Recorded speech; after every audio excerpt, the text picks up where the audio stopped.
कि जो भी डिस्ट्रैक्शन हो, जो भी ऐसी चीज़ हो जो आपके लक्ष्य से आपको दूर ले जाती हो, उन सारे डिस्ट्रैक्शंस को दूर करें। जैसे कुछ लोग सोशल मीडिया पर काफ़ी एक्टिव होते हैं, व्हाट्सएप, इंस्टाग्राम, फेसबुक दिन भर चलाते हैं, मोबाइल पर दिन भर लगे रहते हैं, यूट्यूब दिन भर चलाते हैं, या फिर कुछ लोगों को घूमने का बहुत शौक होता है, कुछ लोगों को बाहर की चीज़ें खाने का बहुत शौक होता है, या फिर घर जाने का शौक होता है, किसी से बात करने का शौक होता है। तो ऐसी कोई सी भी चीज़ जो आपको अपने लक्ष्य से दूर करती हो, इन चीज़ों को जब आप यूपीएससी की प्रिपरेशन कर रहे हो तो अपने पास ना आने दें, क्योंकि जब आप अपने डिस्ट्रैक्शंस को दूर करेंगे, जितना आप अपने डिस्ट्रैक्शंस को दूर करेंगे उतने ही आप अपने लक्ष्य के करीब जाएंगे। मेरा दूसरा एडवाइस ये होगा कि आप अपनी प्रिपरेशन में डिसिप्लिन लाएं। डिसिप्लिन मतलब सेल्फ कंट्रोल। मतलब अगर आप यदि कोई गोल सेट करते हैं, अगर आप कोई टाइम टेबल बनाते हैं, अगर आप ये तय करते हैं कि आपको पॉलिटी 5 दिन में ख़त्म करनी है, तो आपका फोकस होना चाहिए कि आप पॉलिटी 5 दिन में ख़त्म करें। क्योंकि जब आप अपने गोल्स को एक्सटेंड करते हैं और जब आप 5 दिन के गोल को 7 दिन में अचीव करते हैं, तो आप अपने गोल से उतना ही दूर जाते हैं और बाकी चीज़ें करने के लिए आपके पास टाइम कम होता है। जैसे मेरा रूटीन ये था कि मैं सुबह 6 बजे उठता था, 7 बजे से मेरी पढ़ाई शुरू हो जाती थी और 7 बजे से 11 बजे तक, 11:30 बजे तक मैं पढ़ता था। 11:30 से 12 तक का ब्रेक होता था जिसमें मैं खाना खाता था।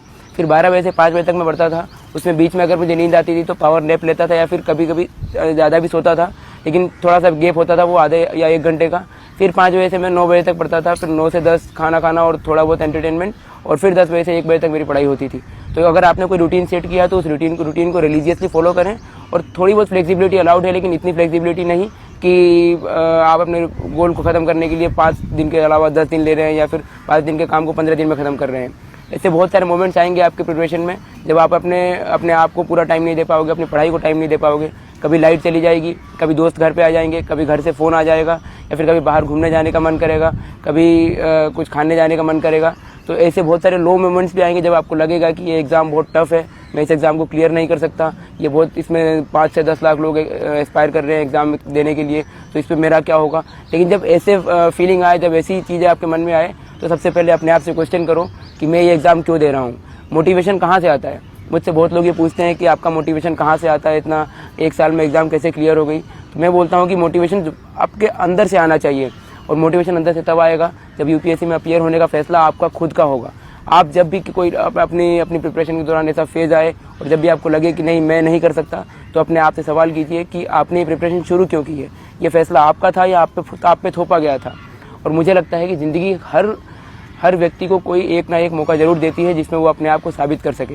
तो यदि ये फैसला आपके ऊपर थोपा गया था, तब भी आपके पास एक मौका है जिसमें आप अपने आप को साबित कर सकते हैं और समाज के ऐसे तबके में जाकर बैठ सकते हैं जहाँ से आप पूरे समाज को सेवा कर पाएंगे और समाज में एक अलग स्थान अपना बना पाएंगे। तो ज़िंदगी ने अगर आपको ये मौका दिया है, अगर आप प्रिपरेशन करने के लिए यहाँ आए हैं दिल्ली, या फिर आप घर से प्रिपरेशन कर रहे हैं, तो आपके पास ये बहुत शानदार मौका है जिसमें आप अपनी कैपेबिलिटीज़ को और अपने पोटेंशियल को और निखार पाएंगे, और इस एग्ज़ाम को क्लियर करके दुनिया को ये बता पाएंगे कि आपका एक्चुअल पोटेंशियल क्या है। दुनिया में ऐसी कोई चीज़ बनी ही नहीं जिसे हासिल नहीं किया जा सकता। एक बहुत ही प्रूवन फैक्ट है कि 21 दिन में लोग अपनी आदत बदल सकते हैं। तो अगर 21 दिन में आदत बदल सकते हैं, तो मैं मानता हूं कि 1 साल में तकदीर अवश्य बदली जा सकती है। तो अगर आपको अपनी तकदीर बदलनी है तो कंटिन्यूअस रिगरस मेहनत करें और मेहनत का फल अवश्य मिलेगा। एक अप्रोच है तो है का मतलब ये कि अगर आपको सुबह उठना है तो उठना है, अगर आपको पढ़ना है तो पढ़ना है, अगर आपको अपनी बुक ख़त्म करनी है तो है, अगर आपको टेस्ट में अच्छे नंबर लाने हैं तो है का जो अप्रोच है कि अगर आपको करना है तो किसी भी तरह उस चीज़ को करना है। और ये अप्रोच अगर आप लाइफ में फॉलो करेंगे तो मुझे लगता है कि कोई भी एग्ज़ाम, यूपीएससी तो केवल एक एग्ज़ाम है, और ज़िंदगी की और भी जो परीक्षाएं होती हैं, जो रियल लाइफ की एग्ज़ाम्स होती हैं, उसको भी आप आसानी से क्लियर कर सकते हैं। अपनी प्रिपरेशन के दौरान स्टूडेंट्स एक गलती और ये करते हैं कि एक ही चीज़ को पढ़ने के लिए, एक ही चीज़ को करने के लिए वो कई सारे सोर्सेज का इस्तेमाल करते हैं। जैसे अगर पॉलिटी पढ़ना है तो वो पॉलिटी की एक बुक की जगह 3 या 4 बुक्स पढ़ेंगे, अगर इकोनॉमी पढ़नी है तो एक बुक की जगह 3 या 4 बुक्स पढ़ेंगे, अगर उनको टेस्ट सीरीज़ देना है तो एक कोचिंग की जगह 3 या 4 कोचिंग्स के टेस्ट देंगे। तो इससे मुझे लगता है कि ये अटर टाइम ऑफ वेस्ट है। तो अगर आपको अपना टाइम सेव करना है तो it's better that read 1 book multiple times rather than reading 10 books 1 time. तो इसका मतलब यही है कि अपना टाइम सेव करें, और जितना एफिशिएंटली आप अपनी बुक को रिवाइज़ कर सकते हैं और जितनी कम बुक सोर्सेज के साथ, जितने कम कंटेंट के साथ आप बेटर यूटिलाइजेशन कर सकते हैं तो वो करने की कोशिश करें। अगर आप एक ही बुक से आपके अंदर ये कॉन्फिडेंस आता है कि हाँ ये टॉपिक मैंने अच्छे से कवर कर लिया है और इस टॉपिक पे मैं कुछ भी लिख सकता हूँ, या इस टॉपिक का कोई भी क्वेश्चन मैं आंसर कर सकता हूँ, तो दूसरी कोई बुक पढ़ने की आवश्यकता नहीं है। और यूपीएससी की डिमांड ये नहीं है कि आप बहुत सारा आपके पास कंटेंट हो, बहुत सारा नॉलेज हो, क्योंकि वो ऑलरेडी बहुत सारे लोगों के पास है। लेकिन मैंने अधिकतर ये देखा है कि जिन लोगों के पास बहुत सारा नॉलेज होता है वो इस एग्ज़ाम को क्लियर नहीं कर पाते हैं, क्योंकि लेस इज़ मोर हियर। जितना कम आपके पास नॉलेज है उतना ज़्यादा आपके लिए बेनिफिशियल है। नॉलेज सारी सब्जेक्ट्स का होना चाहिए, उसके लिए आप सिलेबस और प्रीवियस ईयर पेपर्स देखें और जितना भी जैसे भी क्वेश्चन पूछे गए हैं, जिस टॉपिक से जैसे क्वेश्चन पूछे गए हैं वैसा एनालाइज करें आप, और अपने अपने अपने प्रिपरेशन में ये चीज़ लाने की कोशिश करें कि कम से कम सोर्सेज पर रिलाई करें और उन सोर्सेज का बार बार रिवीजन करें, ताकि जो भी सोर्सेज आप पढ़े हैं उसका वो पूरी आपको कंठस्थ हो और आपको एकदम मगअप होना चाहिए वो सारी चीज़ें।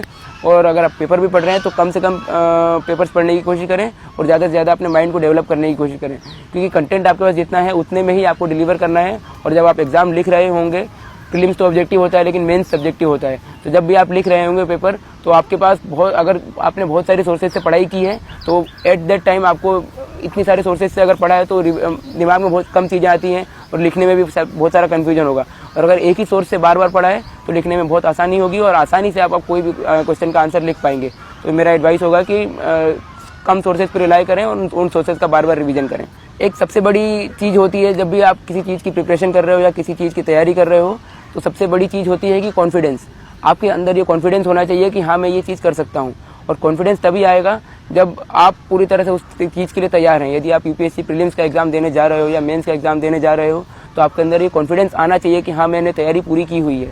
तो इसका सबसे बड़ा तरीका ये है कि आप अपने माइंड को फूल करें, आप अपने माइंड को बेवकूफ़ बनाएं कि हाँ मैंने तैयारी की हुई है। हो सकता है कि आपने इकोनॉमी थोड़ा आपका वीक रह गया हो सकता है आपका हिस्ट्री थोड़ा वीक रह गया हो, लेकिन अपने माइंड को ऐसे ट्रेन करें कि नहीं मैंने हिस्ट्री पूरा पढ़ा हुआ है और मैंने जितना पढ़ा है उतने में से मैं सारे क्वेश्चंस का आंसर कर पाऊंगा। तो अपने माइंड में ऐसा कॉन्फिडेंस डेवलप करें कि नहीं कैसा भी क्वेश्चन आएगा I will be able to handle that question. तो जब ये कॉन्फिडेंस आपके अंदर आएगा तो कैसा भी पेपर हो, तो अगर आप तुक्के भी मारेंगे तो आपके तुक्के भी सही जाएंगे, क्योंकि आपके अंदर कॉन्फिडेंस होगा और जितना कम नॉलेज होगा उस कम नॉलेज पे भी आप अपने आप को ज़्यादा डिलीवर कर पाएंगे। एक बहुत ही फेमस लाइन है जो मैंने सुनी थी कहीं कि मंजिल तो मिल ही जाएगी भटकते ही सही, गुमराह तो वो हैं जो घर से निकले ही नहीं। तो अगर आप घर से निकल गए हैं तो मंजिल ज़रूर मिलेगी आपको। ये ज़रूर है कि टाइम ज़्यादा लग सकता है या फिर ये भी हो सकता है कि कभी मंजिल पे पहुंचने के रास्ते में आपका रास्ता बदल जाए, क्योंकि हो सकता है कि कई बार 5 या 6 अटेम्प्ट देने के बाद भी एग्ज़ाम नहीं होता है क्लियर। लेकिन इसका मतलब ये नहीं है कि आपकी ज़िंदगी ख़त्म हो गई। ज़िंदगी यहाँ से शुरू होती है और ज़िंदगी का नया ट्रैक वहाँ से शुरू होता है। इन 4-5 सालों में जो भी आपकी प्रिपरेशन का फेज़ है उसमें कई सारी चीज़ें नई सीखने को मिलती है। तो अगर आप मेरा एडवाइस ये होगा कि अगर आप घर से निकल चुके हो प्रिपरेशन के लिए, अगर आपने प्रिपरेशन शुरू कर दी है तो पूरी डेडिकेशन के साथ, पूरी डिटर्मिनेशन के साथ एग्ज़ाम दो। 10 लाख से ज़्यादा लोग इस एग्ज़ाम का फॉर्म भरते हैं और 5-6 लाख से ज़्यादा लोग इस एग्ज़ाम को देते हैं। इसका मतलब ये नहीं है कि सारे लोगों का एग्ज़ाम क्लियर होगा, लेकिन एग्ज़ाम अगर क्लियर नहीं भी होता है तो भी कोई टेंशन की बात नहीं है। टेंशन की बात तब है जब आपने उस एग्ज़ाम के लिए पूरा हार्डवर्क नहीं दिया है। अगर आपका एग्ज़ाम क्लियर नहीं होता है और अगर आपने हार्डवर्क पूरा किया है तो आपके अंदर वो एक तरह से काफ़ी सेटिस्फेक्शन वाला भाव होगा कि नहीं मैंने प्रिपरेशन पूरी की थी। हो सकता है लक मेरे साथ ना हो सकता है कि बाकी लोगों ने ज़्यादा मुझसे मेहनत की हो इसलिए उनका सिलेक्शन हो गया है, या बाकी लोगों की किस्मत अच्छी है। लेकिन आपको एटलीस्ट अपनी लाइफ में कभी रिग्रेट नहीं होगा कि नहीं मैंने मेहनत नहीं की, या फिर मैंने अगर थोड़ा ज़्यादा टाइम दे दिया होता, थोड़ी मस्ती कम की होती तो मेरा सिलेक्शन हो जाता।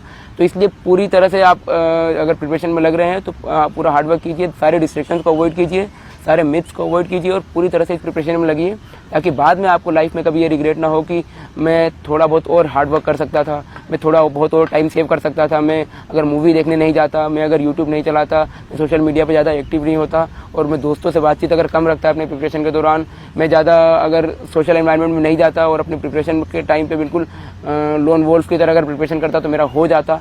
अगर ये भाव अगर आपके बाद में आपको आएगा तो पूरी लाइफ भर आपका रिग्रेट होगा। इसलिए भले एग्ज़ाम में सक्सीड हो या ना हो, मेहनत पूरी करो ताकि बाद में कोई रिग्रेट भी ना हो, और बाकी अगर रिग्रेट नहीं होगा तो लाइफ के दूसरे एग्जाम्स में आप आराम से सक्सीड करोगे। एक और बात यह है कि इस एग्ज़ाम में काफ़ी सारे